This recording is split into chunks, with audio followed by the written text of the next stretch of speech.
Both of them also face the issue about China always denied Taiwan's international existence, believe Taiwan is a part of China, and even claim to absorb Taiwan through force if necessary.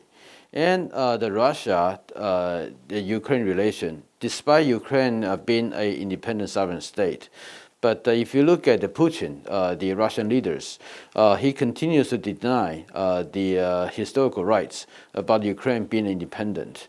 And there are some saying that China could use this period of time whilst the US is, some say, distracted in engagement with Ukraine, whilst the EU is engaged, whilst NATO is engaged, and that this would give China space and time to, if not invade Taiwan, but at least increase military or diplomatic pressure on Taiwan. Do you think this is a viable possibility?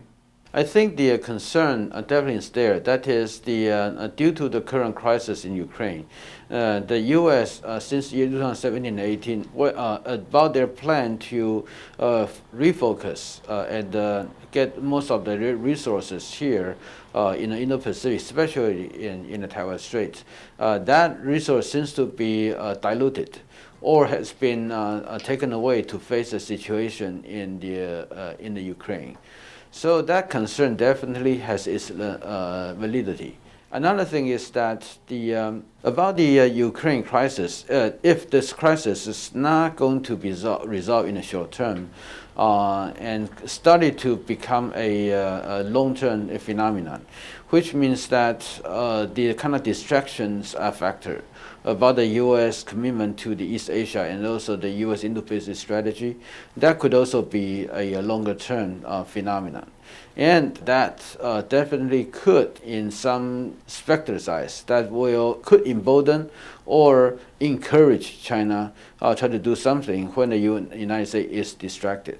And there's been some recent reporting showing that Taiwanese President Tsai Ing-wen has set up a task force to specifically study the conflict in Ukraine.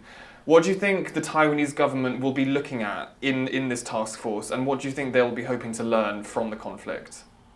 Sometime in the future, Taiwan needs to reconsider its presence and the kind of interest in Russia, because we really need to recalibrate it on this. Another thing is that the internationalization of Taiwan Strait security also demonstrate to China that China needs some real allies should China really want to do something on Taiwan. It's actually about the Russia-China emerging axis, how the Russia becomes a factor in the security regarding Taiwan. And in the past, when we talk about the Taiwan security calculus, Russia has never been a factor.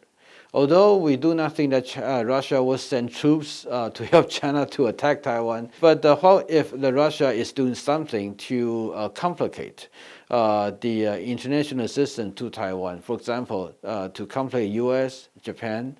Yeah, so those are the things that the people, at least I'm concerned about.